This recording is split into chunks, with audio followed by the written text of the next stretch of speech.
कोई बात नहीं पूजा, अब मुझे इस बात से फर्क नहीं पड़ता। मैं हार चुकी हूँ। मुझे जितनी कोशिश करनी थी मैं कर चुकी हूँ। अमन मेरे बारे में क्या सोचता है क्या नहीं, मैं जानना ही नहीं चाहती। तो क्या प्राची तुम हार मान चुकी हो? तुम जानती हो आयशा कितनी बदतमीज लड़की है। वो क्या क्या कर रही है अमन के पीठ पीछे। क्या करूं? अब कोई रास्ता भी तो नहीं है जिससे आयशा की सच्चाई अमन के सामने ला पाऊं। रास्ते बहुत है और मैं उसकी सच्चाई सामने ला कर रहूंगी। मैं हार नहीं मान सकती। अमन की जिंदगी दांव पर लगी है और मैं हाथ पर हाथ रखकर बैठ सकती हूँ ऐसा? नहीं नहीं नहीं, खैर चलती हूँ। इतना कहकर पूजा वहाँ से चली गई और प्राची वहीं खड़ी खड़ी सोचने लगी कि क्या करेगी पूजा ऐसा जिससे आयशा की सच्चाई अमन के सामने आ जाए। प्राची खड़ी खड़ी सोच ही रही थी, इतने में युग उसके पास आकर बोला, चले क्या? और प्राची युग के साथ वापस घर की ओर निकल गई। युग और प्राची वापस घर पहुँचे। घर पर सब उनके आने का इंतजार कर रहे थे। डाइनिंग टेबल पर बैठे सब लोग उन दोनों को आते ही देखकर बोले, आ गए तुम लोग? जी, ये कहकर युग अंदर गया। आओ, हम तुम्हारे आने का वेट कर रहे थे, बैठो डिनर कर लो, मधु बोली। तो वो दोनों अंदर आ गए और डाइनिंग टेबल पर बैठ गए। सब डाइनिंग पे ही बैठे थे और मधु सबको खाना सर्व कर रही थी। ये देखकर प्राची मधु की ओर देखकर बोली, तुम बैठो, मैं सर्व करती हूँ। अरे नहीं, मैं करती हूँ, तुम खाओ, मधु ने जवाब दिया। जितना कहा है उतना सुनो। प्राची इतना कहकर उठ गई और मधु को जबरदस्ती डाइनिंग टेबल पर खाना खाने के लिए बैठा दिया। रूही प्राची को चिढ़ाने के लिए आरव की ओर देखकर बोली, देखो कुछ सीखो युग से। कितना ख्याल रखता है ये प्राची का। उसे घुमाने ले जाता है, उसकी केयर करता है, और तुम तो दिन भर घर में बैठे रहते हो। आरव ने रूही की बात सुनी तो मुस्कुराकर बोला, भैया मैंने मना किया क्या तुम्हें घुमाने के लिए? और ये तो नए नए हैं तो जाने दो, और हम तो जिए बैठे हैं यार। ये हमसे सलाह मांगने आएंगे कि शादी से पहले क्या क्या किया जाता है, समझी तुम? ये सुनकर रूही मुंह बनाकर बोली, हाँ तुम तो सबको यही कहोगे, जैसे मैंने तो तुम्हारी जिंदगी नर्क बना रखी है।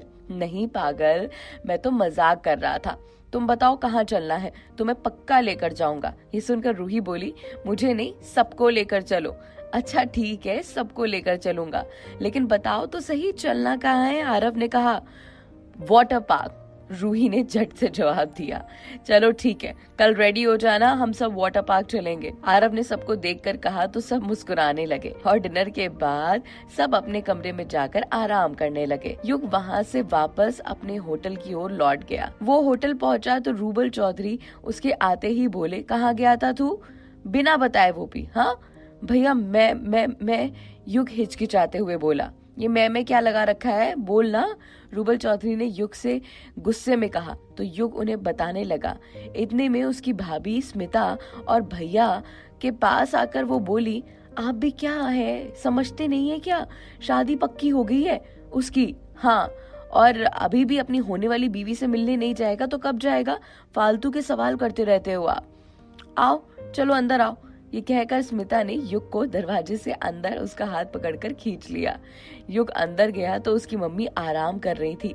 वो मम्मी के पास जाकर बैठ गया। इतने में स्मिता बोली, एक बात बताओ यार, कितने दिन और रुकने वाले हैं हम? हाँ, और वापस नहीं चलना है क्या?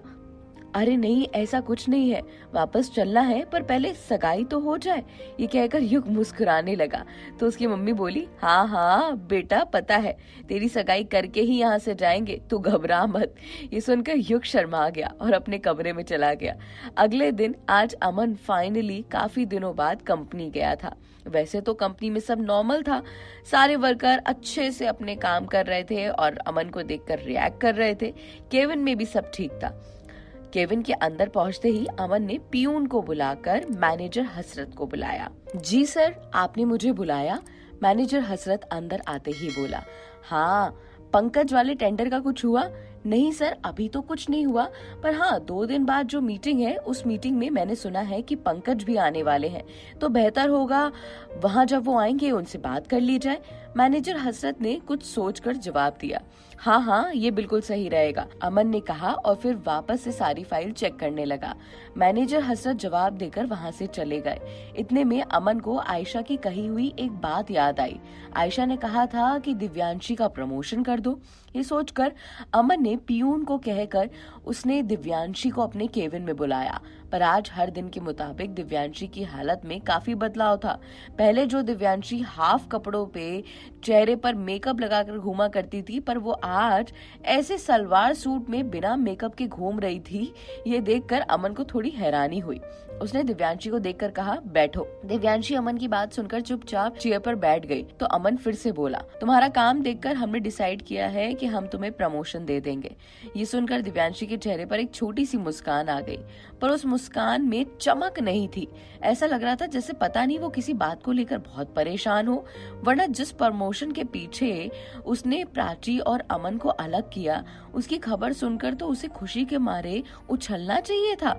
दिव्यांशी अमन की बात सुनकर चुपचाप अपने डिपार्टमेंट में जाकर बैठ गई और कंप्यूटर पर काम करने लगी। इतने में रूपल उसे देखकर बोली, क्या हुआ, तुमने अमन सर को सच बताया?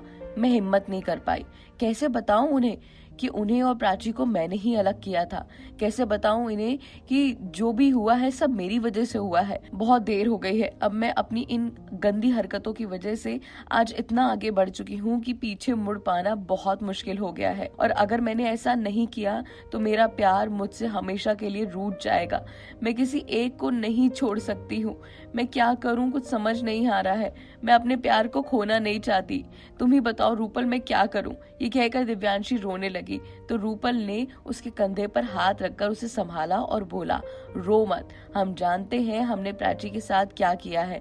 सच तो ये था कि कमी प्राची में नहीं थी।